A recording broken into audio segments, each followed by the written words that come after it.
இப்போது புதிய அறிமுகம் ஆச்சி ஹோட்டல் சாம்பார் 50 கிராம் ரூபாய் 20 மட்டுமே. Holidays-nale, adu namma GT Holidays da. GT Holidays, South India's #1 travel brand. You know you are special when you're with GT Holidays. Ambedkar தொடர்பான புத்தக வெளியீட்டு விழாவில் விஜய் பங்கேற்கிறார். திமுக மிரட்டியதின் பேரில் தான் திருமாவளவன் பங்கேற்கல அப்படின்னு ஒரு சில கருத்துகள் வெளியிடப்படுகின்றன. முதல்ல திருமாவளவன் சம்மதித்திருப்பார் அப்படின்னு தான் நான் நம்புறேன். அதுக்கப்புறம் இப்போ பங்கேற்கவில்லை. ஏன்னா விகடன்கிறது ரொம்ப பாரம்பரியமான ஒரு நிறுவனம். அது ஒரு மிக முக்கியமான தலைவர் அதில் பங்கேற்கிறார் அப்படின்னு தகவல் பரப்பப்பட்டதே திருமாவளவன் சம்மதம் இல்லாமல் சொல்லியிருக்க மாட்டார். வன்னியரசுடைய வெர்ஷன் என்னன்னா, திருமாவளவன் புறக்கணிக்கவில்லை, அந்த நூல் வெளியீட்டாளர்கள் புறக்கணித்திருக்கிறார்கள் அப்படிங்கிறது அவருடைய வெர்ஷன். திருமாவளவன் ஏன் வரலைங்கிறத சொல்றதுக்கு என்னெல்லாமோ அவர் திணறுகிறார். ஆனால் இப்படி ஒரு அறிக்கையை அவர் தந்திருக்கிறார். விஜயை பற்றின அவருடைய வர்ணனை, ஒரு கையில் அரசமைப்பு சட்டத்தையும் இன்னொரு கையில் பகவத்கீதையும் எடுத்துக்கொண்டுங்கிறார். அப்படி எடுத்துக்கொண்டு அப்படி பேசக்கூடிய ஒருத்தரோட இந்த மேடையை பகிர்ந்து கொள்ள அவர் விரும்பவில்லை. விஜய் என்னைக்கு பகவத்கீதை எடுத்துட்டார் எனக்கு புரியல.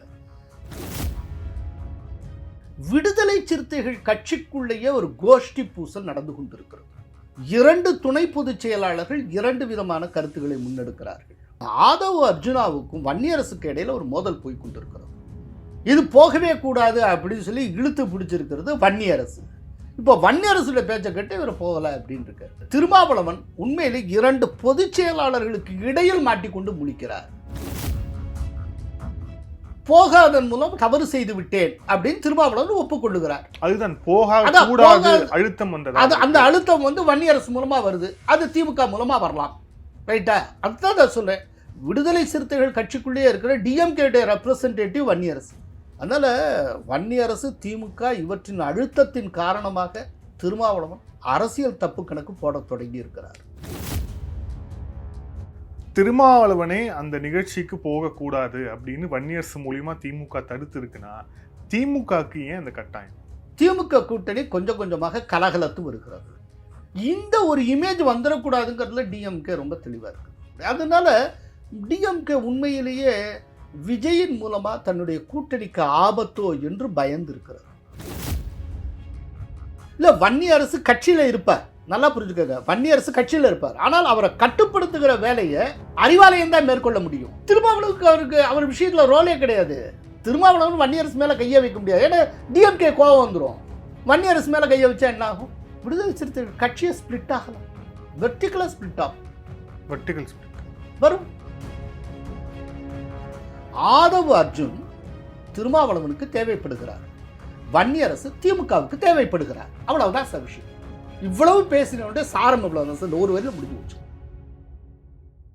ஆதர் நேயர்களுக்கு அன்பு வணக்கம். இன்றைய சிறப்பு நேர்காணலில் நம்முடன் இணைந்திருக்கிறார் மூத்த பத்திரிகையாளர் கோலால ஸ்ரீனிவாஸ் அவர்கள். வணக்கம். வணக்கம். அம்பேத்கர் தொடர்பான புத்தக வெளியீட்டு விழாவில் விஜய் பங்கேற்கிறார். விஜய் புத்தகத்தை வெளியிடுகிறார். அதுல திருமாவளவன் அவர்கள் பங்கேற்கல. இதுதான் முக்கியமான ஒரு அரசியல் களத்துல ஒரு விவாத பொருளாக மாறி இருக்கிறது. இதில் விமர்சனங்களும் எழுந்திருக்கிறது. திமுக மிரட்டி தான் திருமாவளவன் அவர்கள் அந்த விழாவில் பங்கேற்கலை, நீங்கள் சப்போஸ் பங்கேற்றீங்கன்னா அந்த கூட்டணியில் நீங்கள் இருக்க மாட்டீங்க அப்படின்னு திமுக மிரட்டியதின் பேரில் தான் திருமாவளவன் பங்கேற்கலை அப்படின்னு ஒரு சில கருத்துகள் வெளியிடப்படுகின்றன. உங்களுடைய பார்வை என்ன இதில்? அதாவது முதல்ல அது என்னங்கிறத பார்ப்போம். பேசிக்காக சில டீட்டெயில்ஸ் புரிஞ்சுப்போம். அதுக்கப்புறம் அதுக்குள்ளே இருக்கக்கூடிய இந்த இடியாப்ப சிக்கல் என்னங்கிறத பார்க்கலாம். எல்லோருக்குமான தலைவர் அம்பேத்கர் அப்படிங்கிறது புத்தகம். அந்த புத்தகத்தை விகடன் பிரசுரமும் அதே போல் வாய்ஸ் ஆஃப் காமன் அப்படிங்கிற அமைப்பும் வெளியிடுகின்றன. அதை விஜய் வெளியிடுகிறார். முன்னாள் நீதியரசர் சந்துரு பெற்றுக்கொள்ளுகிறார். அந்த நிகழ்ச்சியில் திருமாவளவன் பங்கேற்பார். இல்லை, ஹைலைட்டு ஒரே மேடையில் விஜயும் திருமாவளவனும் பங்கேற்கிறார்கள் அப்படிங்கிறது. அப்படி அந்த செய்தி வந்தவுடனே அது பலவிதமான கற்பனைகளுக்கு கொண்டு போயிற்று. அரசியல் ரீதியாக பலவிதமான கணக்கு வழக்குகளை அரசியல் விமர்சகர்கள் முன்வைத்தார்கள். இவங்க 2 பேரும் அரசியல் ரீதியாக ஒன்று கூடுகிறார்களா, இப்படி நிறைய விஷயங்கள் போயிற்று. அப்படிப்பட்ட ஒரு சூழ்நிலையில் திடீர்னு திருமாவளவன் நான் பங்கேற்கவில்லை அப்படிங்கிற மாதிரி தகவல் சொல்லியிருக்கிறார். அவர் பங்கேற்கலை. ஏற்கனவே பங்கேற்கிறார் அப்படின்னு தகவல் பரப்பப்பட்டதே திருமாவளவன் சம்மதம் இல்லாமல் சொல்லியிருக்க மாட்டார். ஏன்னா விகடன்கிறது ரொம்ப பாரம்பரியமான ஒரு நிறுவனம். அது ஒரு மிக முக்கியமான தலைவர் அதில் பங்கேற்கிறார்னா அவருடைய சம்மதமும் ஒப்புதலும் இல்லாமல் அவர் பங்கேற்க போகிறார் அப்படிங்கிற தகவலை அவங்க சொல்லியிருக்க மாட்டாங்க. அப்படி ஒரு தகவல் கசிவதற்கான வாய்ப்பே இல்லை. அதனால முதல்ல திருமாவளவன் சம்மதித்திருப்பார் அப்படின்னு தான் நான் நம்புகிறேன். அதுக்கப்புறம் இப்போ பங்கேற்கவில்லை. ஸோ பங்கேற்கிறான்னு சொல்லப்பட்டது, இப்போ பங்கேற்கவில்லை அப்படிங்கிறது யதார்த்தமாக இருக்கிறது. இதுக்கு இடையில அந்த விடுதலை சிறுத்தைகள் கட்சியினுடைய துணை பொதுச் செயலாளர் வன்னியரசு வெளியிட்டிருக்கக்கூடிய அறிக்கை, அது ரொம்ப ரொம்ப ஒரு முக்கியமான அறிக்கை. அந்த அறிக்கையில் அவர் என்ன சொல்லுகிறார்னா, அம்பேத்கர் நூல் வெளியீட்டு நிகழ்வை என்னுடைய தலைவர் புறக்கணிக்கவில்லை. அவர் சொல்றார் அந்த அறிக்கையில், என்னுடைய தலைவர் புறக்கணிக்கவில்லை. ஒரு கையில் அரசமைப்பு சட்டத்தையும் இன்னொரு கையில் பகவத்கீதையும் வைத்துக்கொண்டு சமரச பாயசம் கிண்டுகிற ஒருவரோடு மேடையை பகிர்ந்து கொள்ள மாட்டேன் என்றுதான் என்னுடைய தலைவர் கூறியிருக்கிறார். அந்த நூல் வெளியீட்டாளர்கள் அவங்க தான் என்னுடைய தலைவரை புறக்கணித்து விட்டு பாயசத்தின் பின்னே போய் இருக்கிறார்கள், அது அவர்களது விருப்பம் அப்படின்னு அவர் சொல்லியிருக்கிறார்.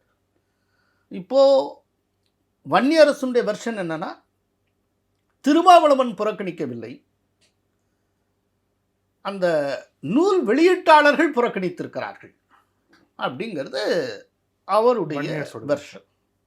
ஓகே, இதில் அந்த நூல் வெளியீட்டாளர்கள் பற்றி குறிப்பாக விகடன்கிற பேரை சொல்லாமல் இந்த விகடன் பற்றி பல கடுமையான கருத்துகளையும் வன்னியரசு முன்வைத்திருக்கிறார்.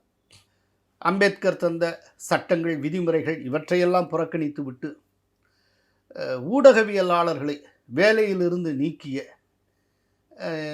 இந்த விதமான பத்திரிகைகள் இதெல்லாம் மூத்த பத்திரிகையாளர்கள் என்று சொல்லிக் கொண்டிருக்கிற சிலர் கண்டிக்காமல், ஆனால் எங்களுடைய தலைவரை பழிதூற்றி வருகிறார்கள் அப்படியெல்லாம் அவர் சொல்கிறார். சுற்றி வளைச்சு ரொம்ப கஷ்டப்படுறார். அதாவது திருமாவளவன் ஏன் வரலைங்கிறத சொல்கிறதுக்கு என்னெல்லாமோ அவர் திணறுகிறார். ஆனால் இப்படி ஒரு அறிக்கையை அவர் தந்திருக்கிறார். இதில் ரொம்ப முக்கியமாக பார்க்க வேண்டியது விஜயை பற்றின அவருடைய வர்ணனை. ஒரு கையில் அரசமைப்பு சட்டத்தையும் இன்னொரு கையில் பகவத்கீதையும் எடுத்துக்கொண்டுங்கிறார். அப்படி எடுத்துக்கொண்டு அப்படி பேசக்கூடிய ஒருத்தரோட இந்த மேடையை பகிர்ந்து கொள்ள அவர் விரும்பவில்லை. இப்போ விஜய் என்னைக்கு பகவத்கீதை எடுத்துட்டார் எனக்கு புரியலை. விஜய் பிறப்பால் ஒரு கிறிஸ்தவர். அவர் தன்னை ஜோசப் விஜய் அப்படின்னு சொல்லிக்கொள்றதுல பெருமை கொண்டவர். இதுக்கு முன்னால் மெர்சல் படம் வெற்றி அடைந்த பொழுது ஜோசப் விஜய் அப்படிங்கிற பெயர்லேயே ஒரு அறிக்கையை அவர் வெளியிட்டு இருக்கிறார். இந்த மாதிரி வெற்றி பெற வைத்த அத்தனை ரசிகர் பெருமக்களுக்கும் இந்த நன்றி அப்படின்னு சொல்கிறதுக்காக அப்படி. அதுக்கு அந்த இதனுடைய நடுவிலேயே ஜீசஸ் சேவ்ஸ் அப்படின்னு தான் அவர் பகவத்கீதை கையில் வைத்துக் கொள்கிறவராக இருந்தால் கிருஷ்ணா சேவ்ஸ்ன்னு போட்டிருக்கணும். ஜீசஸ் சேவ்ஸ் அப்படின்னு தான் அவர் போட்டிருந்தார். இல்லை, அவர் எதை குறிப்பிடுறாரு அப்படின்னா, விக்கிரவாண்டியில் விஜய் கட்சி மாநாடு நடந்தப்போ அந்த விழா மேடையில் அவருக்கு 3 புத்தகங்கள் அளிக்கப்பட்டது.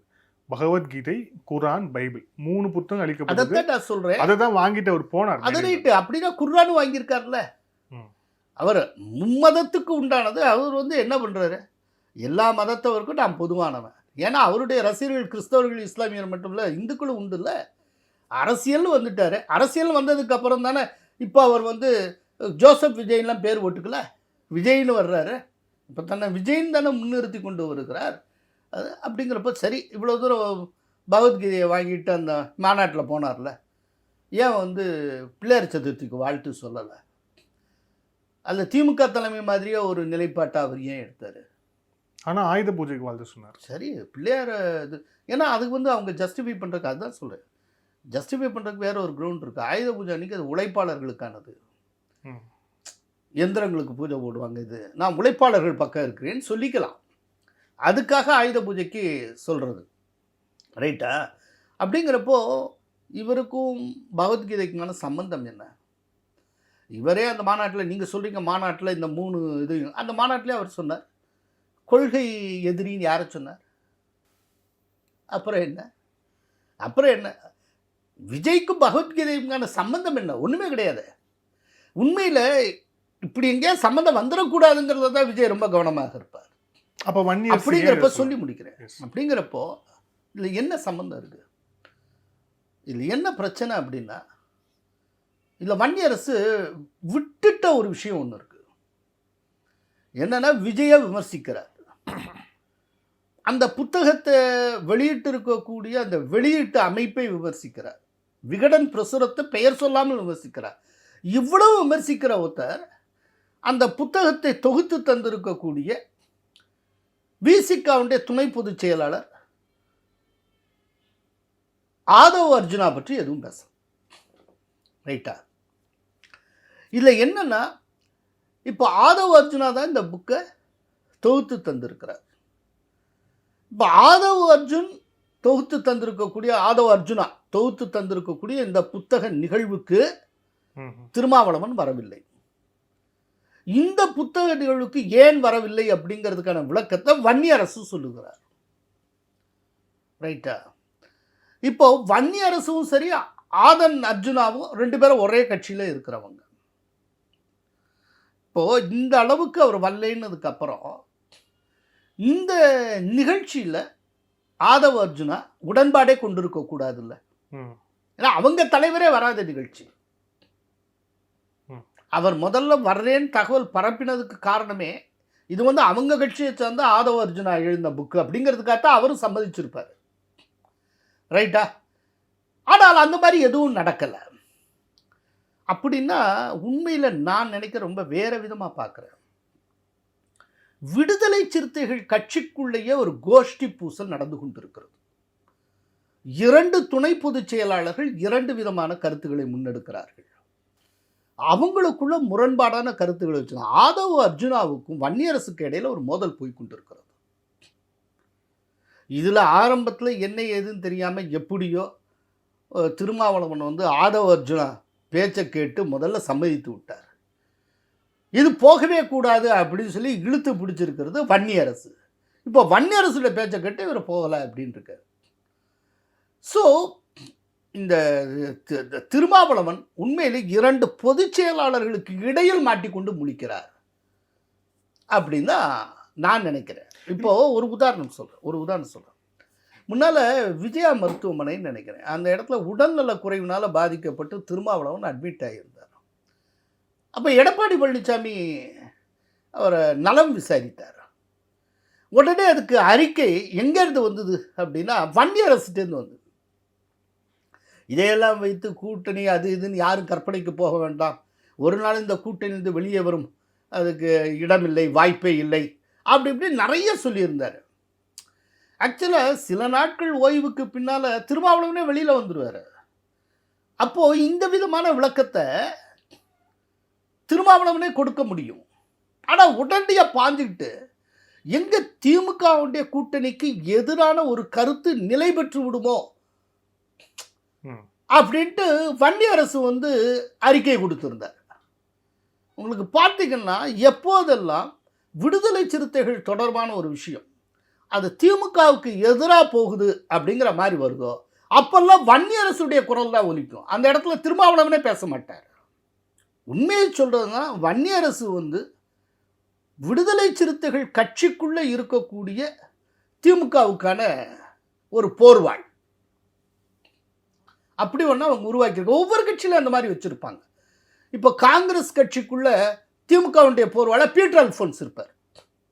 பீட்டர் அல்ஃபோன்ஸ் வந்து டிஎம்கேயை எதிரொலித்த அளவுக்கு காங்கிரஸை எத்தனை காலம் எதிரொலிச்சுப்பார், ரொம்ப சந்தேகம். இப்படி ஒவ்வொரு கட்சிக்குள்ளேயுமே திமுகவுக்கான ஒரு போர்வாள்னு ஒன்று இருக்கும்.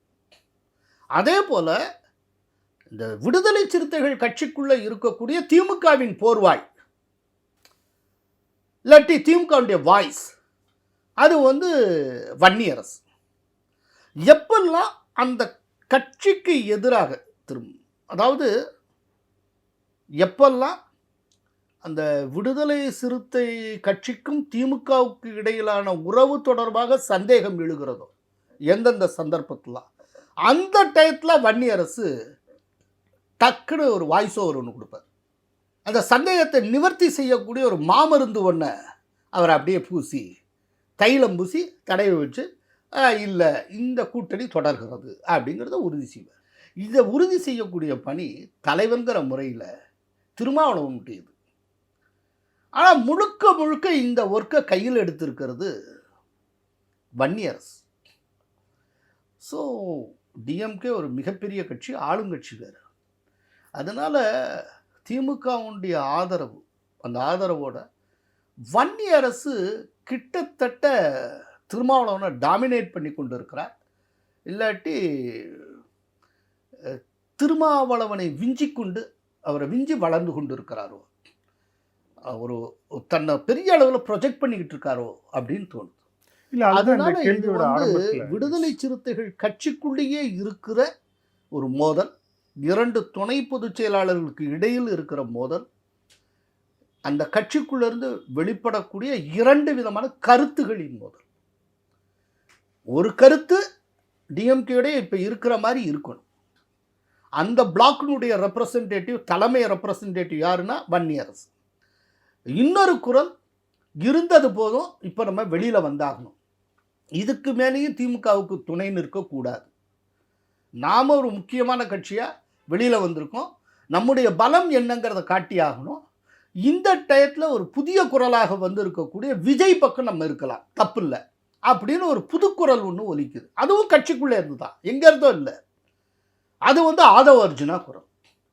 ஸோ இது முழுக்க முழுக்க விடுதலை சிறுத்தைகள் கட்சிக்குள்ளே இருக்கக்கூடிய முரண்பாட்டை காட்டுகிறது. 2 விதமான குரல்களுக்கு மத்தியில், 2 விதமான போக்குகளுக்கு மத்தியில், 2 விதமான சக்திகளுக்கு மத்தியில் திருமாவளவன் சிக்கி கொண்டிருக்கிறார். இல்லை, இதில் விடுதலை சிறுத்தைகளுக்கு உள்ள இருக்கக்கூடிய உட்கட்சி பூசல் அப்படின்ட்டு வந்து உட்கட்சி பூசல் கிடையாது. அதான் 2 துணை பொதுச் செயலாளருக்கு இடையிலான ஒரு முரண்பாடு அப்படின்ட்டு. ஆனால் இதில் வன்னியரசு இதை வந்து இவ்வளோ வெகமெண்ட்டாக எதிர்த்த அளவுக்கு திருமாவளவன் எதிர்க்கல. காரணம், இன்னைக்கு காலையில் அவர் செய்தியாளர் சந்தித்த போது கூட என்ன சொல்கிறார் அப்படின்னா, இந்த நிகழ்வில் பங்கேற்காததுக்கு வருத்தம் தெரிவித்துக் கொள்கிறேன், ஆனால் அந்த நிகழ்வு நல்லா நடக்கணும்னு வாழ்த்துறேன் அப்படின்ட்டு தான் அவர் வந்து சொல்றார். இதுதான் பிரச்சனை. அப்போ திருமாவளவனுக்கு அழுத்தம் தரப்பட்டது. என்ன சொல்றேன்னா, வருத்தம் ஏன் சார் தெரிவிக்கணும்? நீங்கள் தவறு செஞ்சா தானே வருத்தமோ மன்னிப்போ கேட்பீங்க. திருமாவளவன் ஏன் வருத்தம் தெரிவிக்கிறாரு? போகாதன் மூலம் தவறு செய்து விட்டேன் அப்படின்னு திருமாவளவன் ஒப்புக்கொள்ளுகிறார். அதுதான் போகாத அழுத்தம் வந்தது. அந்த அழுத்தம் வந்து வன்னியரசு மூலமா வருது, அது திமுக மூலமா வரலாம். ரைட்டா? அதுதான் சொல்றேன். திமுகவுடைய ரெப்ரசன்டேட்டிவ் அதாவது விடுதலை சிறுத்தைகள் கட்சிக்குள்ளேயே இருக்கிற டிஎம்கே ரெப்ரசன்டேட்டிவ் வன்னியரசு. இப்போ விடுதலை சிறுத்தைகள் கட்சிக்குள்ள தான் என்னென்ன செய்யணும்னு நினைக்கிறதோ அதை வன்னியரசு மூலமா டிஎம்கே செய்யும். இவ்வளவுதான் சார். இது ஒவ்வொரு கட்சியிலும் இந்த மாதிரி ஒன்று இருப்பாங்க, ஒரு எலிமெண்ட் இருக்கும். அப்போ ஒரு அழுத்தம், அந்த அழுத்தத்தை அவரால் மீற முடியலை, திமிர முடியலை, அதனால வருத்தம் தெரிவித்துக் கொள்ளும். அதே நேரத்தில் நல்லா இரு அப்படின்னு சொல்லி எங்கே இருந்தாலும் வாழ்க அப்படின்னு வாழ்த்துறேன். அதுக்கு காரணம் என்ன? ஆதவ அர்ஜுனாவும் பகைத்துக் கொள்ள முடியாது. அவர் மிகப்பெரிய கோடீஸ்வரன். அவர் நினைச்சேன்னா அடுத்த இன்னொரு மாநாட்டை அவர் நடத்தி காட்டுவார், அவர் ஒத்தர் செலவில். அதனால தானே வன்னியரசுமே இவ்வளவு பதிப்பாளர்கள் மற்றவங்களாம் சொல்கிறவங்க ஆதவ அர்ஜுனாவையும் சொல்லியிருக்கணும்ல, ஏன் பேசலை? ஏன்னா வன்னியரசால் பேச மட்டும்தான் முடியும், ஆதவ அர்ஜுனால் செலவழிக்க முடியும். அவரையும் பகிச்சக்கூடாது. எவ்வளவு ஒரு, அதனால தான் நான் ஆரம்பத்தில் சொன்னேன், இது ஒரு இடியாப்ப சிக்கல். இந்த சிக்கலுக்கு அடுத்த லேயருக்கு போவோம். திமுக திருமாவளவனே அந்த நிகழ்ச்சிக்கு போகக்கூடாது அப்படின்னு வன்னியரசு மூலியமா திமுக தடுத்து இருக்குன்னா, திமுகக்கு ஏன் அந்த கட்டாயம்? விஜய் ஒரு கட்சி தொடங்கி இருக்கிறார், வளர்ந்து கொண்டிருக்கிறார்னு நம்பப்படுது. அப்படி இருக்கும்போது ஒரே மேடையில் திருமாவளவன் போய் நிற்கிறதால திமுகவுக்கு அப்படி என்ன அதில் இழப்பு? என்ன இழப்புனா பர்செப்ஷன் தான் ப்ராப்ளம். ஒரே மேடையில் விஜயோடு சேர்ந்து திருமா நிற்கிறப்போ அது ஒரு சில யூகங்களை கொண்டு வரும், ஒரு தோற்றத்தை உருவாக்கும். அந்த தோற்றம் வந்து திருமாவளவன் விஜயோடு போகிறார் அப்படிங்கிறது மட்டுமில்லை, அவருடைய செகண்ட் லேயர் ஒன்று இருக்கு. திமுக கூட்டணி கொஞ்சம் கொஞ்சமாக கலகலத்து வருகிறது. இந்த ஒரு இமேஜ் வந்துடக்கூடாதுங்கிறதுல டிஎம்கே ரொம்ப தெளிவாக இருக்குது. நான் உங்கள்கிட்ட கூட சொல்லியிருக்கேன், இதுக்கு முன்னாடி சொல்லியிருக்கேன். உண்மையிலேயே 2019 இது டிஎம்கே தொடர்ந்து வெற்றி பெற்று கொண்டிருப்பதற்கு ஒரே காரணம் அது வலிமையான கூட்டணி. கூட்டணியின் பலத்தை தன்பலம் போல வெற்றிகரமாக காட்டிக் கொண்டு வருகிறது டிஎம்கே. இது திரும்ப திரும்ப சொல்றேன், கூட்டணியின் பலம் தான் அது. கூட்டணியின் பலத்தை தன்பலம் போல காட்டிக் கொண்டு வருகிறது டிஎம்கே. இப்போ இந்த கூட்டணி எதுவும் இல்லை, ஜெயலலிதா தனிச்சு நிற்பேன்னு சொன்ன மாதிரி டிஎம்கே மட்டும் தனிச்சுன்னால் ரொம்ப மோசமான தோல்வி அடையும். டிஎம்கேயும் தனிச்சுன்னு ஏடிஎம்கேயும் தனிச்சுன்னால் டிஎம்கே காட்டில் ஏடிஎம்கே 1% ஓட்டாது கூடவா. டிஎம்கேட பலம் இவ்வளவு வெற்றிகரமாக ஊரில் ஆப்ட அத்தனை கட்சியும் தன் பக்கம் வச்சிருக்கிறதா. பெரிய கட்சியில் பிஎம்கே மட்டும்தான், அது கூட இல்லை. மற்றபடி எல்லா கட்சியும் அதனோட தான் இருக்குது. இந்த கூட்டணியினால தான் அது ஜெயித்து கொண்டு இருக்கிறது. வெளி தோற்றத்துக்கு தன்னை ஒரு பலம் வாய்ந்த கட்சியாக அதை காட்டிக்கொள்ளும். ஆனால் அதனுடைய தலைமைக்கு தெரியும், தலைமைக்கு நெருக்கமானவர்களுக்கு தெரியும், டிஎம்கேட சூத்திரதாரிகளாக இருக்கிற அத்தனை பேருக்கும் தெரியும், கூட்டணியால் தான் நம்ம சக்ஸஸ் பண்ணிக்கிட்டு இருக்கோம், நம்மால இல்லை அப்படிங்கிறது தெரியும். அப்போ கூட்டணிக்கு எதிரான ஒரு தோற்றம் வலுப்பெறுவதை டிஎம்கே விரும்பாது. அப்படி ஒரு தோற்றம் உருவாகிற போதே அது முளையிலேயே கிள்ளி எறியும். இப்போ அந்த விதமான ஒரு தோற்றம் விசிகாலேருந்து கிளை விடும் அப்படின்னா அப்போ டக்குன்னு voice of DMK in Visika mister Vanniyarasu பேச ஆரம்பித்து விடுவார். அந்த மாதிரி டயத்தில் வன்னியரசு ஒரு அறிக்கை வரும், நீங்கள் பார்த்துருக்கலாம். அதுக்கு தான் நான் இதுக்கு முந்தி நான் இந்த உதாரணம் சொன்னேன். விஜய் ஹாஸ்பிட்டலில் அவர் அட்மிட் பண்ணியிருந்தப்போ டக்குன்னு வன்னியரசு பேசினார். இது எப்போதுமே இந்த மாதிரி நடக்கக்கூடிய. அதனால டிஎம்கே உண்மையிலேயே விஜயின் மூலமாக தன்னுடைய கூட்டணிக்கு ஆபத்தோ என்று பயந்து இருக்கிறது. நீங்கள் முன்னால் கூட ஒரு தடவை கேள்வி கேட்டீங்க, அவர் வந்து சும்மா பிளேடை வச்சுக்கிட்டு வர்றாரு, அவர் என்ன மரத்தை அறுத்துருவாரா அப்படின்லாம் சொன்னார். அதான் பிளேடை வச்சுட்டு வர்றார் அப்படின்னா நீங்கள் ஏன் பயப்படணும், அதை ஏன் பொருட்படுத்தணும், அதை பற்றி ஏன் பேசணும்? பிளேடை வச்சுட்டு ஆலமரத்தை அறுக்க முடியாதுன்னு தெரியுது இல்லை, உங்கள் காமன் சென்ஸுக்கு அது புரியுது இல்லை, பொருட்படுத்தாமல் இருக்கலாமே. அது ஒன்றும் கிடையாதுன்னா குருவியை சுடுவதற்கு எதற்கு பீரங்கி, இதுல அமைதியா இருக்கலாமே. இதுல இன்னொரு சந்தேகமும் எழுது. இப்போ திமுக நடக்கக்கூடிய விஷயங்கள் எல்லாமே பார்க்கும்போது, கூட்டணி கட்சிகள்லாம் பார்க்கும்போது கிட்டத்தட்ட ஒரு 7 வருஷத்துக்கு மேல ஒரே கூட்டணியில் அவங்க டிராவல் பண்றாங்க. ஒரு கட்சியிலையும் திமுக தன்னுடைய ஆதரவு, நீங்களே சொல்ற மாதிரி தன்னுடைய ஆதரவு வட்டம் அப்படிங்கிறத வந்து உருவாக்கி இவங்க வெளியவே போகாத ஒரு சூழலை உருவாக்கிட்டாங்களான்னு ஒரு கேள்வி இருக்கு. ஏன் அப்படின்னா இல்ல உருவாக்கிட்டாங்கிறதுல ஒரு பயம் ஒன்று உருவாகிருக்கு. இப்போ ஒவ்வொரு கட்சிக்குள்ளேயும் அதுக்கான ஒரு வாய்ஸ் ஒன்று உருவாக்கி வச்சிருக்காங்க. ஒவ்வொரு கட்சிக்குள்ளேயும் போர் வாழ்னு நான் சொன்னேன். இல்ல அதுதான் என்ன அப்படி இருக்கிறப்போ ஒருவேளை அதை மீறி இப்போ திருமாவளவன் நாளைக்கு போறாருன்னா அப்படிப்பட்ட சூழ்நிலையில் இதெல்லாம் மீறி வெளியில் போகிறதுன்னு திருமாவளவன் ஒரு முடிவெடுத்தால் அநேகமாக விசிகா உடையலாம். இதுதான் பிரச்சனை. இந்த பயம் இருக்கிறதுனால தான் திருமாவளவன் அவர் வந்து வரமாட்டேங்கிறாரு, வருத்தம் தெரிவிக்கிறார். இப்ப இதே ஆபத்து காங்கிரஸுக்கும் கம்யூனிஸ்டுக்கும் இருக்கா? ஏன் இந்த கேள்வி கேட்கிறேன்னா, செல்வ பெருந்தகை ஒரு பக்கத்துல வந்து காங்கிரஸுக்கு செல்வ பெருந்தகை ஒரு பக்கம் கேட்கிறாரு. காங்கிரஸுக்கு இந்த ஆபத்து எப்போதுமே வராது. ஏன்னா காங்கிரஸ் கட்சியை எப்போதுமே நிறைய ஃபேக்ஷன்ஸோட இருக்கிறது தானே, அது ஃபேக்ஷன்ஸுடைய கூட்டமைப்பு தானே சார். அது என்னைக்குமே தனித்தனியாக தான் இருக்கு. காங்கிரஸ்ன்னு ஒரு காங்கிரஸா நீங்க பார்த்துருக்கீங்களா? அதுக்குள்ள அதுக்குள்ள எத்தனை பிரமுகர்கள் இருக்காங்களோ அத்தனை குழுக்கள் இருக்கும், அத்தனை பிரிவுகள் இருக்கு, அத்தனை ஃபேக்ஷன்ஸ் உண்டு.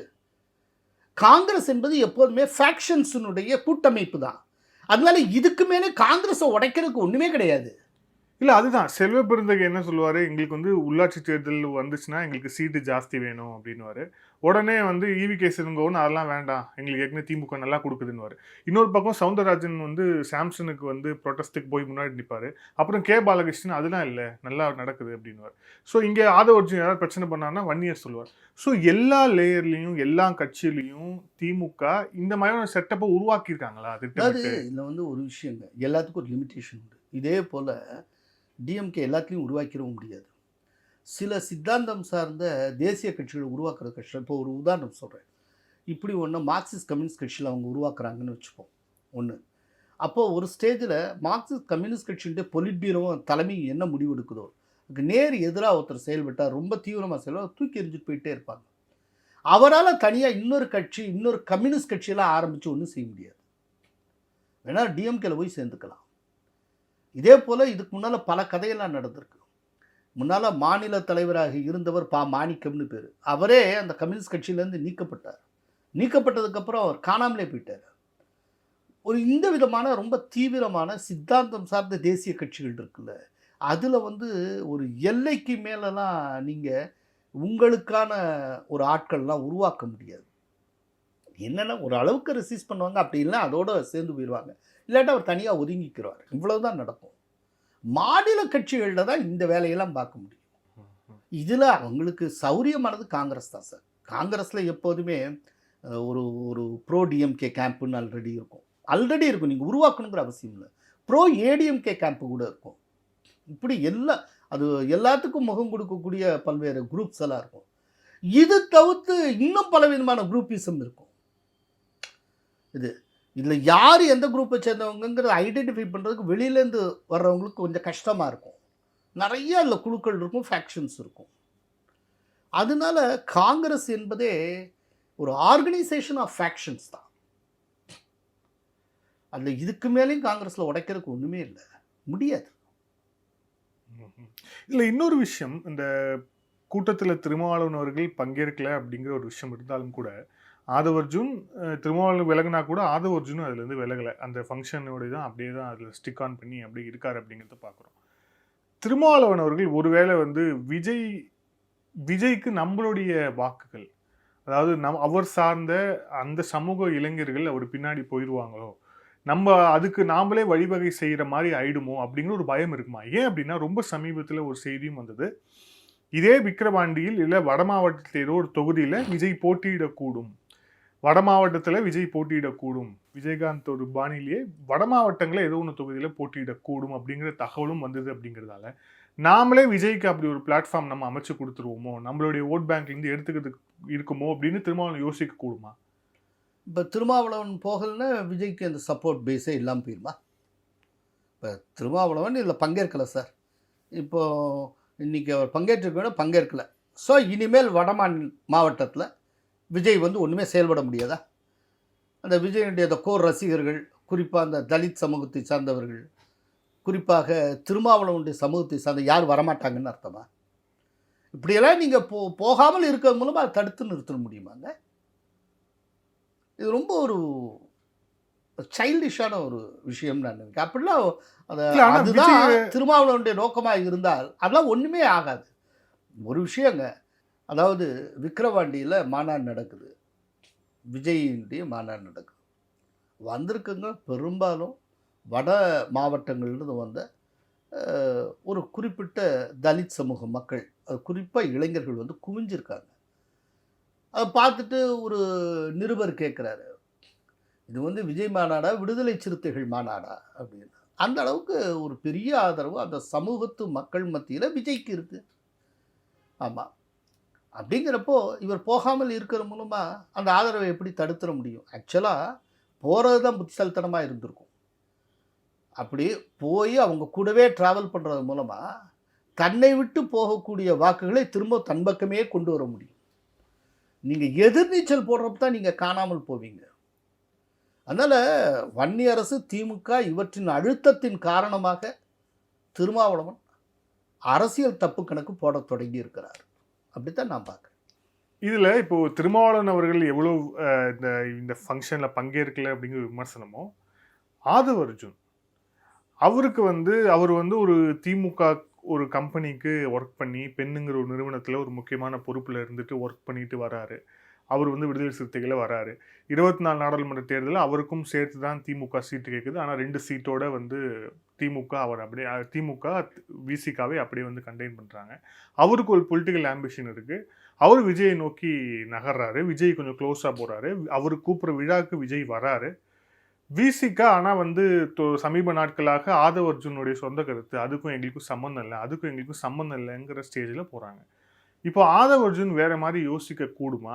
அதுக்கு எதுவும் வாய்ப்பு இருக்காது. ஏங்க ஆதவ அர்ஜுன் ஏங்க வேற விதமாக யோசிக்கணும்? ஆதவ அர்ஜுன்கிற இன்னைக்கு வரைக்கும் ஒரு கவனிக்கத்தக்க இண்டிவிஜுவல் தானுங்க. அவர் தொடர்ந்து சொந்த கருத்தையே சொல்லிகிட்டு இருக்காரு. கட்சி கருத்தையே ஒன்றும் பிரதிபலிக்கலை. தொடர்ந்து கட்சிக்கு எதிராகவே பேசி வருகிறார். விடுதலை சிறுத்தைகள் கட்சியில் நீங்கள் அவர் நீக்க வேண்டியது தானே? ஏன் உங்களால் நீக்க முடியல? நீக்க முடியாதா? ஏன் முடியலை? திருமாவளவனுக்கு ஆதவ அர்ஜுன் தேவைப்படுகிறார். ஏன் நீக்க முடியல? அவர் ஏதாவது முடிவெடுக்கிறதெல்லாம் இருக்கட்டுங்க. திருமாவளவன் ஒரு முடிவெடுக்க வேண்டியதானே? அது ஏன் எடுக்க மாட்டேங்கிறாரு? அப்பனா ஆதவ அர்ஜுன் தேவைப்படுகிறார் இல்லையா? இன்னொன்று நீங்கள் சொன்னீங்க, பெண்ணில் இருந்தார். அங்கே பெண் யாரோடது? சபரீஸ். அங்கே இருந்தார். அங்கேருந்து வெளியில் வந்திருக்காரு. கரெக்டாக அவர் இங்கே இங்கே அவர் எம்பி சீட்டு கேட்டால் டிஎம்கே தலைமை அதுக்கு மறுக்குது. அப்படின்னா எங்கே யார் யாருக்கு இடையில இருக்கக்கூடிய பிரச்சனை இங்கே வரைக்கும் வேறு விட்டுருக்குன்னு பாருங்கள். ஸோ சபரீசனுக்கும் இவருக்கும் இடையில மோதல் அப்படித்தான் இருந்திருக்கும். அவர் ஏதோ வெளியில் வர்றாரு. வெளியில் இங்கே ஜாயின் பண்ணிட்டு இங்கே இந்த கட்சிக்கு அப்படின்னு கொடுக்கக்கூடிய ஒரு எம்பி சீட்டில் ஒன்றில் நிற்கலான்னு பார்க்குறாரு. இவர் நின்றுவாரோ அப்படின்னு சொல்லிட்டு திமுக கூடுதல் எண்ணிக்கையில் எம்பி சீட் தரம் இருக்கிறது. ரைட்டு. இப்போ இவர் என்ன பொசிஷனில் இருக்காரோ அதே பொசிஷனில் தான் வன்னியரசு இருக்கார். அப்போது விடுதலை சிறுத்தைகள் கட்சிக்குள்ளே இவர் தன்னுடைய செல்வாக்கை நிலைநிறுத்துவதற்கு ஆதவ அர்ஜுன் என்ன பண்ணாலும் அதை உடைக்கிறதுக்கு வன்னியரசை இவங்க பயன்படுத்துவாங்க. ஸோ விடுதலை சிறுத்தைகள் கட்சிக்குள்ளேயே ஒருத்தர் தலையெடுத்து வர்றதை அதே கட்சிக்குள்ளே இருக்கிற இன்னொருத்தர் பிளாக் பண்ணுவார். ரைட்டா? அப்படி பிளாக் பண்ணுறது எது பின்னால் இருந்து பப்பட் மாதிரி யார் இயக்குவாங்க அப்படின்னா திமுக இயக்கும். அது நமக்கே புரியுது எப்படிலாம் போயிட்டுருக்கு. அப்படின்னா மொத்தத்தில் என்ன, விடுதலை சிறுத்தைகள் கட்சி திருமாவளவனுடைய கட்டுப்பாட்டிலிருந்து வெளியே வந்து கொண்டு இருக்கிறது. இதுதான் விஷயம். இப்போ திருமாவளவனால எந்த முடிவும் எடுக்க முடியாது. அப்படி ஒரு முடிவு எடுத்து அந்த பாருங்க, அப்படி ஒரு முடிவு எடுத்து ஆதவ அர்ஜுன் அவர் தவறு செஞ்சுட்டார் நினைச்சிருந்தால் ஒன்றும் இல்லைங்க, அவ்வளோலாம் வேண்டாங்க. வன்னியரசோட அறிக்கையை பாருங்க. வன்னியரசுடைய அறிக்கையில் கடுமையாக சாடுறாரு. இவ்வளோ சாடலுக்கும் யார் காரணம்? எந்த புத்தகம் காரணம்? அந்த புத்தகத்தை தொகுத்தவர் யார்? ரைட்டா?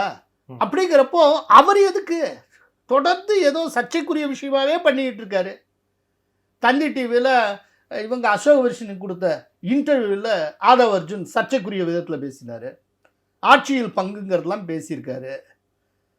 இவர் ஏதோடு பேசிகிட்டு இருக்கிறதுக்கு இவங்க விளக்கம் சொல்லிக்கிட்டே இருக்க வேண்டியிருக்கு. பேசாமல் அவர் வெளியேற்ற வேண்டியதானே? எங்கே திருமாவளவனை செய்ய சொல்லுங்க பார்ப்போம்.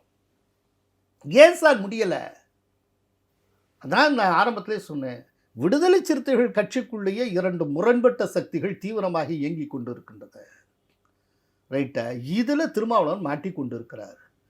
இதில் உண்மையான விஷயம் என்னென்னா, திருமாவளவனுடைய அந்த கட்டுப்பாட்டிலிருந்து இல்லாட்டி அவருடைய கையை மீறி போய்கொண்டு இருக்கு, திருமாவளவனின் கையை மீறி போய்கொண்டு இருக்கிறது விடுதலை சிறுத்தைகள் கட்சி.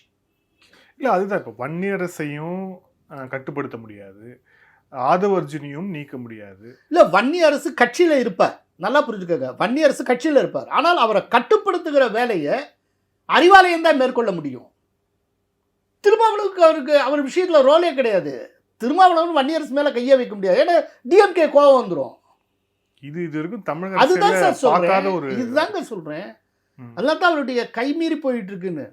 இப்போ வன்னியரசு மேலே கை வைக்க முடியுமா? நீங்கள் ஆதவ அர்ஜுன் மேலே கை வைக்க முடிஞ்சா? இல்லை, நேற்றுக்கு ஆதவ அர்ஜுன் மேலேயே கை வைக்க முடியல, வன்னியரசு மேலே கையை வச்சா என்ன ஆகும்? அதுதான் சொல்கிறேன். இப்போ வன்னியரசு மேலே கையை வைக்கிறீங்க அப்படின்னாலோ, இல்லாட்டி வன்னியரசனுடைய ஸ்டேட்மெண்ட்டு அவருடைய எண்ணம் என்ன, அது எதை வெளிப்படுத்து, அதுக்கு நேர் எதிரான முடிவை நோக்கி போகிறீங்கன்னாலோ விடுதலை சிறுத்தைகள் கட்சியை ஸ்பிளிட் ஆகலாம். வெர்டிகலாக ஸ்பிளிட் ஆகும். வெர்டிகல் ஸ்பிளிட் வரும். இப்போ வன்னியரசு தலைமையில் தமிழக விடுதலை சிறுத்தைகள் ஏதாவது ஒன்று வரலாம், நமக்கு தெரியாது.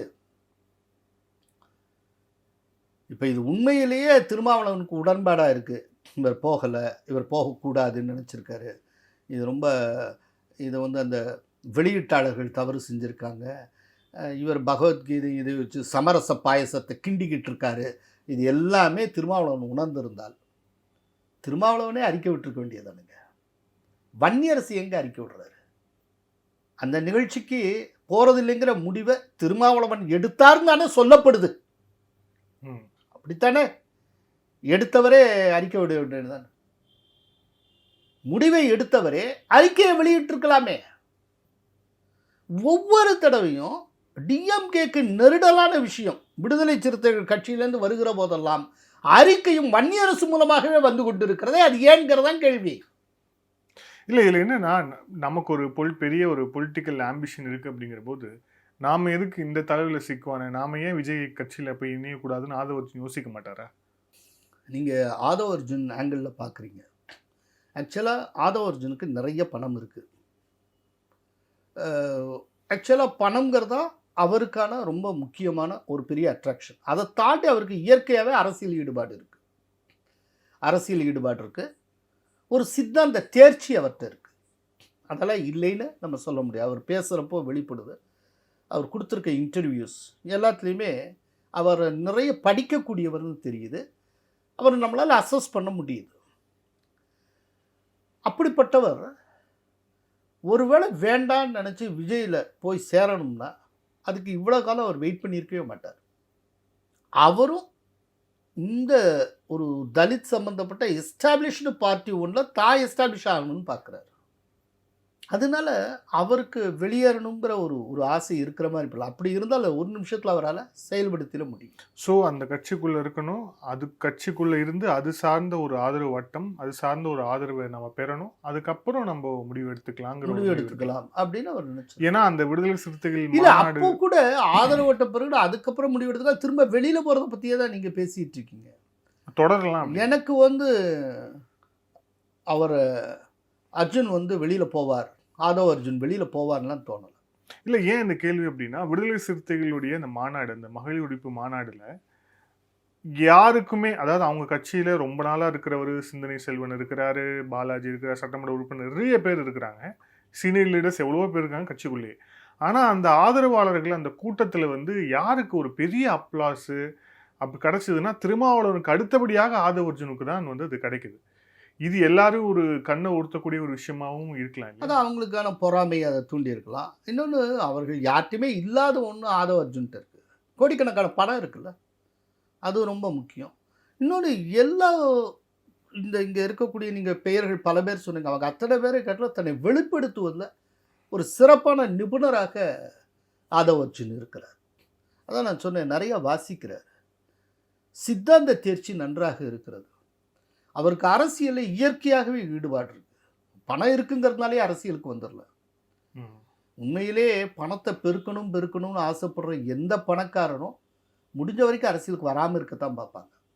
இருந்தால் கையில் இருக்க பணம் போயிடும் அப்படின்னு சொல்லிட்டு தொழிலில் முதலீடு செய்து அரசியலில் சில நட்பு வட்டத்தை உருவாக்கி வச்சுப்பாங்க. அதை பயன்படுத்தி தன் தொழிலை வளர்க்கத்தான் பார்ப்பாங்க. ஸோ இவர்கிட்ட அரசியல் ரீதியாக ஒரு அம்பிஷன் இருக்குது, ஒரு லட்சியம் இருக்குது. அதற்கு தகுதி உடையவராகவும் ஆதவ் அர்ஜுன் காணப்படுகிறார், நான் பார்த்த அளவில் சொல்கிறேன். அதனால் அவருடைய அந்த பொலிட்டிக்கல் நாலெட்ஜை நான் கொஷின் பண்ணுற விரும்பலை. அவருக்கு அந்த நாலெட்ஜ் நிறைய இருக்குது அப்படின்னு தான் நான் நினைக்கிறேன். அது ஆனால் அவருக்கு அவருடைய அம்பிஷன் எப்படி இருக்கும் அப்படின்னா, இந்த பார்ட்டிக்குள்ளே தொடர்ந்து இருக்க வேண்டும் அப்படின்னு நினச்சப்பா ஒன்று. இன்னொன்று, உள்ளூரை திருமாவளவனுக்கு அவர் கூட இருக்கட்டும்னு நினைப்பார்.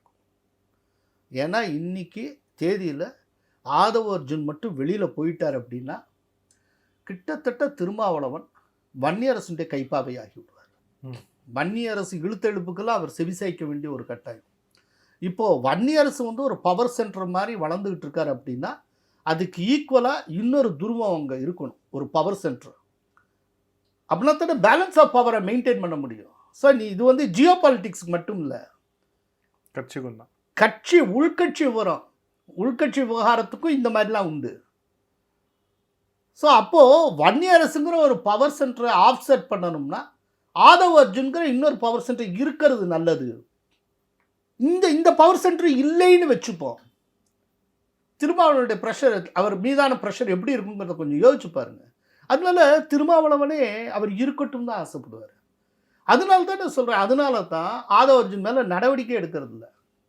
அதில் பட்டும் படாமலும் அப்படியே அதில் ஈடுபாடு இல்லாத மாதிரி சொல்லிட்டு போகிறது, அப்படியே நழுவிட்டு போயிட்டே இருப்பாங்க.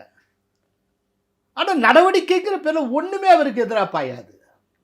அதனால இப்போ சுருக்கமாக இப்போ சம்மிங்கப் பண்ணிடுறேன். அதனால ஆதவ் அர்ஜுன் திருமாவளவனுக்கு தேவைப்படுகிறார், வன்னியரசு திமுகவுக்கு தேவைப்படுகிறார். அவ்வளவுதான் சார் விஷயம். இவ்வளவு பேசினோட சாரம் இவ்வளவு சார், ஒரு வரையில் முடிஞ்சு போச்சு. அடுத்த லேயரில் இருக்கிறது விஜய். விஜய் இந்த ஃபங்க்ஷனுக்கு ஏன் வரணும்னு வந்து ஒத்துக்கணும். அதுவும் திருமாவளவன் பங்கேற்கிறார், ஆதவ் அர்ஜுன் தான் இதுக்கு மெயினாக இருக்கிறார். அதில் வந்து நாம் போய், ஏன்னா விஜயோடைய பப்ளிக் அப்பியரன்ஸ் வந்து ரொம்ப ரொம்ப ரேர். இப்போவே வந்து அந்த மழை வெள்ள நிவாரணத்துக்கே வந்து அவர் வந்து அவருடைய பணியூருக்கு தான் மக்களை அறிவிச்சு, அதுவே வந்து ஒர்க் ஃப்ரம் ஹோம் பொலிட்டிஷியனா அப்படிங்கிற மாதிரி விமர்சனத்தை எல்லாம் விஜய் வந்து சந்திச்சார். பப்ளிக் அப்பியரன்ஸையே ரொம்ப குறைவாக வைத்திருக்கக்கூடிய அரசியல்வாதியாக இருக்கும் விஜய் இந்த நிகழ்ச்சிக்கு ஏன் ஒப்புக்கொண்டார், வரணும்னு அவர் ஏன் நினச்சிட்டு? அம்பேத்கர்ங்கிறது ஒரு பிம்பம், ஒரு ஐக்கான். தன்னை வந்து முற்போக்கானவனாக காட்டிக்கொள்வதற்கு, பாட்டாளி வர்க்கத்தின் நண்பனாக காட்டிக்கொள்வது, ஏழை பங்காளனாக காட்டிக்கொள்வது, தன்னை வந்து மதசார்பற்றவனாக காட்டிக்கொள்வது, இப்படியா பல்வேறு விஷயங்களுக்கான அடையாளமாக அம்பேத்கர் இருக்கிறார். அப்படிங்கிறப்போ அம்பேத்கர் நிகழ்வில் பங்கேற்கிறது மூலம் தன்னை வந்து இந்த விதமாக அடையாளப்படுத்தி கொள்ள முடியும். ஒரு மதசார்பற்றவன், ஏழை பங்காளன், ஜாதி ஒடுக்குமுறைக்கு எதிரானவன் அப்படின்னு சொல்லிட்டு இப்படி பல கோணங்களில் தன்னை வெளிப்படுத்திக்க முடியும். புதுசாக கட்சி ஆரம்பித்திருக்கிற ஒருவருக்கு இந்த விதமான பிம்ப உருவாக்கம் தேவை. அந்த கோணத்தில் பார்த்தா விஜய் செஞ்சுருக்கு கரெக்டு. ஏன்னா அவர் இப்போ தான் கட்சி ஆரம்பிச்சார், அவருக்கு இந்த விதமான ஒரு இமேஜ் எல்லாம் வரணும். அதுக்காக அவர் வந்து போயிருக்கிறார். அதே டயத்தில் திருமாவளவன் வர்றார் அப்படின்னா கூடுதலாக ஒரு பர்செப்ஷன் கேம் ஒன்று ஸ்டார்ட் பண்ணி ஒரு விளையாட்டு விளையாடிடலாம். இப்போ என்ன ஆச்சு அப்படின்னா, திருமாவளவன் வந்தால் எந்த அளவுக்கு டாக்ஸ் அதிகமாக இருக்குமோ அதை காட்டில் அவர் வராதனால இப்போ இன்னும் டாக்ஸ் அதிகமாக இருக்குது. இப்போ இன்னும் அதிகமான ஒரு பர்செப்ஷன், வேற ஒரு விதமான பர்செப்ஷன் ஓடிக்கொண்டு இருக்கிறது. இப்போ வன்னியரசு செஞ்சதன் மூலமாக இந்த டிஎம்கே விட்டு இவர் வெளியில் வராரோ, விஜய்கிட்டேருந்து நெருங்குறாரோ அப்படிங்கிறத அந்த டாக்ஸ் ஓயலை. அதற்கு பதிலாக இன்னும் கூர்மையாக அது பற்றின சிந்தனையும் அது பற்றின விவாதமும் முன்னெடுக்கப்பட்டு வருகின்றன. அதனால இது முன்ன காட்டில் இன்னும் தீவிரம் அடைஞ்சிருக்கு. இன்னொரு இப்போ இதுவரைக்கும் மாதிரி ஒழுங்காக வந்திருந்தால் இவர் பக்கம் போகிறார், அவர் பக்கம் போகிறாரோட நின்றுருக்கும். இப்போ இப்படி வராமல் போய் வன்னியரசு இப்படி ஒரு அறிக்கையை விட்டு இப்போ வந்து திருமாவளவன் கட்டுப்பாட்டில் தான் விடுதலை சிறுத்தைகள் இருக்கா இல்லையா அப்படின்னு சொல்லி அந்த கட்சி எல்லாத்தையும் பற்றின ஒரு விவாதமாக மாறி இருக்கிறது. கட்சியினுடைய உள்வட்டம், அதுக்குள்ளே இருக்கக்கூடிய அந்த இயங்கு முறை எல்லாமே, அதுக்குள்ளே இருக்கக்கூடிய பவர் சென்டர், என்னென்னலாமோ பல்வேறு பிளாக்ஸ் எல்லாத்தையும் பற்றி இப்போ பேச வேண்டியதாக இருக்குது. இல்லை, இன்னொரு துணை கேள்வி என்ன அப்படின்னா, திருமாவளவன் அவர்கள் இந்த விழாக்கு வரல அப்படின்னு ஒரு முடிவு எடுத்த பிறகும் விஜய் வந்து அவருடைய முடிவு வந்து மாற்றிக்கல. அப்போது இந்த விழாக்கு அவருக்கு வர்றதுக்கு 3 காரணங்கள் உண்டு. ஒன்று, நீங்களே சொன்ன மாதிரி அந்த அம்பேத்கர் அப்படிங்கிற ஒரு பிம்பம், திருமாவளவன் வர்றாருன்னா ஒரு perception game, Aadhav Arjun. So அப்போ ஆதவ் அர்ஜுன் அப்படிங்கிறதும் வந்து விஜயோட கன்சிடரேஷனில் இருக்கு அப்படின்னா, அப்போ ஆதவ் அர்ஜுனை விஜய் பயன்படுத்தணும்னு நினைக்கிறாரா? நான் சொல்ல மாட்டேன், சொல்கிறேங்க. இப்போ வந்து திருமாவளவன் வரலேனதுக்கு அப்புறமும் விஜய் வந்தார் அப்படின்னு சொல்லுங்க. அவர் ஏதோ திருமாவளவனுக்காகத்தான் அங்கே நிகழ்ச்சிக்கு வந்தார்னு நம்ம நினச்சக்கூடாது. முதல் விஷயம், விஜய் வந்து வர்றாரு, அம்பேத்கருங்கிற ஒரு பிம்பம், அது சார்ந்து தன்னுடைய அரசியல் பிம்பத்தை செதுக்கி கொள்ள முடியும். அதுக்கு ஒரு வாய்ப்பு. நூலை பெற்றுக்கொள்ள போவது முன்னாள் நீதியரசர் சந்துரு. அவர் வந்து ஒரு இடதுசாரி பார்வை கொண்ட நீதியரசர். அவர்கிட்ட தான் இவர் வந்து புக்கை கொடுக்க அவர் பெற்றுக்கொள்ள போகிறார். அப்போ இடதுசாரிகளுக்கு நெருக்கம்ங்கிறத அவர் சொல்கிறார். சரி, இப்போ திருமாவளவன் வல்ல அப்படிங்கிறது மூலமாக விடுதலை சிறுத்தைகள் நெருங்கி வர்றாங்க அப்படிங்கிற பிம்பம் உடஞ்சிருமா அப்படின்னு கேட்டால் அது கிடையாது. ஏன்னா விடுதலை சிறுத்தைகளுடைய துணை பொதுச் செயலாளர் தான் இந்த நூலையை தொகுத்து தந்திருக்கிறார், ஆதவ் அர்ஜுன். அப்படின்னா ஆதவ் அர்ஜுனுடைய புக்கை இவர் வெளியிடுறது மூலமாக விடுதலை சிறுத்தைகளோடு விஜய் நெருங்கி வருகிறார், இல்லாட்டி விஜயோடு விடுதலை சிறுத்தைகள் நெருங்கி வருகிறது அப்படிங்கிற பிம்பம் இன்னும் வலுப்படுகிறது. அதை திருமாவளவனை வச்சுதான் சாதிக்கணுங்கிற அவசியம் இல்லை. இந்த நூலுடைய தொகுப்பாசிரியரே விடுதலை சிறுத்தைகள் கட்சியோட துணை பொதுச் செயலாளர் தானுங்க. இப்போ இது எப்போ உடையும்னா, இந்த பிம்பத்தை எப்போ உடையும்னா, திடீர்னு ஆதவ அர்ஜுனே இந்த நிகழ்ச்சியை தள்ளி போடலாம், வேண்டாம் இந்த நிகழ்ச்சின்னு சொல்லியிருந்தால் அது நடந்திருக்கும். இப்போ கடைசியில் எண்ட் ஆஃப் த டே விஜய் யாருடைய புக்கை ரிலீஸ் பண்ணுறாரு? விடுதலை சிறுத்தை நிர்வாகிகளோட புக்கு தானே, அந்த நிர்வாகியோட புக்கு தானே, அவர் தானே ஆத்தரு. அப்புறம் என்ன? அப்படியே இதை வச்சே நாம் விஜயுடன் விடுதலை சிறுத்தைகள் நெருங்கி வர துடிக்கிறது அப்படின்னு நம்ம முடிவுக்கு வரலாம். ஆதவ அர்ஜுனை வச்சே முடிவுக்கு வரலாம். ஆதவ அர்ஜுன் மேல ஏதாவது நடவடிக்கை எடுத்திருக்காரா திருமாவளவன்? இல்லை. அப்படின்னா திருமாவளவனுக்கு உள்ளூரா அதில் ஆசை இருக்கிறது, முடிவுக்கு வரலாம். ஏன்னா நடவடிக்கை இல்லையே. இப்ப அதனாலதான் எல்லாமே கைமீறி போயிட்டு இருக்கு. அப்படிங்கிற நிலையில தான் டிஎம்கே வாய்ஸாக இருக்கக்கூடிய வன்னி அரசு கடைசி நிமிஷத்துல ஒரு அறிக்கை வெளியிடுறார். இதுதான் விஷயம். இல்லை என்ன இருக்கு சார்? இந்த நேர்காணல் இறுதியான கேள்வி, இது எல்லாமே கட்டமைக்கப்பட்டது அப்படிங்கிறது திமுக கூட்டணி அப்படிங்கிற ஒரு விஷயத்துக்கு தான். இன்னும் ஒரு 13 14 மாதங்கள் தமிழக சட்டமன்ற தேர்தலுக்கு இருக்கு. அப்படிங்கிற போது இதுக்குள்ள, இந்த காலகட்டத்துக்குள்ள இன்னும் என்ன மாதிரியான சவால்கள் திமுக கூட்டணியை நோக்கி வர இருக்கிறது விஜய் அப்படிங்கிற தோற்றத்திலையும் திமுக பிரதான சவால்ங்கிறது இப்ப இருக்கிற கூட்டணியை தக்க வைப்பது, அவ்வளவுதான், வேற ஒண்ணுமே கிடையாது. இந்த கூட்டணியை தக்க வச்சுக்கணும், அதுதான் ஆகப்பெரும் சவால். இப்போ ஃபார் எக்ஸாம்பிள், இப்போ அடுத்து ராகுல் காந்தி விஜய்க்கு பிறந்தநாள் வாழ்த்து போட்டாருன்னா அதுவும் ஒரு சவால் ஆயிடும் இல்லையா? நான் ஏற்கனவே உங்கள்கிட்ட சொல்லியிருக்கேன். ஆமா, ரொம்ப ஆரம்பத்திலேயே சொல்லியிருக்கேன். காங்கிரஸ் அநேகமாக விஜயுடன் கைகோர்க்க வாய்ப்பு இருக்கிறது அப்படி. இன்னைக்கும் நான் அந்த சொன்ன வார்த்தையிலேருந்து பின்வாங்கலை. இப்போ நான் உறுதியாக நம்புகிறேன். எலெக்ஷனுக்கு 2-3 மாதத்துக்கு முன்னால் நீங்கள் சொல்லுவீங்க அப்படி ஒன்று நடக்கும். ராகுல் காந்திக்கும் விஜய்க்கும் அவ்வளவு நெருக்கமான தோழமை உண்டு, அவ்வளவு நெருக்கமான ஒரு தோழமை உண்டு. அதனால எதுவும் நடக்கலாம். அப்படி ஒருவேளை அது, அதாவது இதெல்லாம் நம்ம யூகத்தை முன்வைக்கிறோம். இந்த யூகத்துக்கு சில அடிப்படைகள் இருக்கும், அந்த அடிப்படைகளையும் சொல்லி நம்ம முன்வைக்கிறோம். உண்மையிலேயே அப்படி காங்கிரஸ் வெளியே வருகிற பட்சத்தில் பல கட்சிகள் வெளியில் வரும், கூட்டணி விட்டு. அதில் ஒரு கட்சியாக திருமாவளவனுடையது. அப்படிப்பட்ட சூழ்நிலையில் திருமாவளவனை நிறுத்துவதற்கு வன்னி அரசு பாடுபடுவார். அதுவும் கைமீறி போச்சுன்னா வன்னி அரசு ஏதோ ஒரு முடிவெடுக்கிறதுக்கு, அது அப்படி முடிவெடுக்க வேண்டிய ஒரு கட்டாயம் ஏற்படும். அன்னைக்கு மத்திய அரசு என்ன முடிவெடுப்பார்னு நமக்கு தெரியாது, பார்ப்போம். நன்றி சார். பல்வேறு கேள்வி. Thank you sir.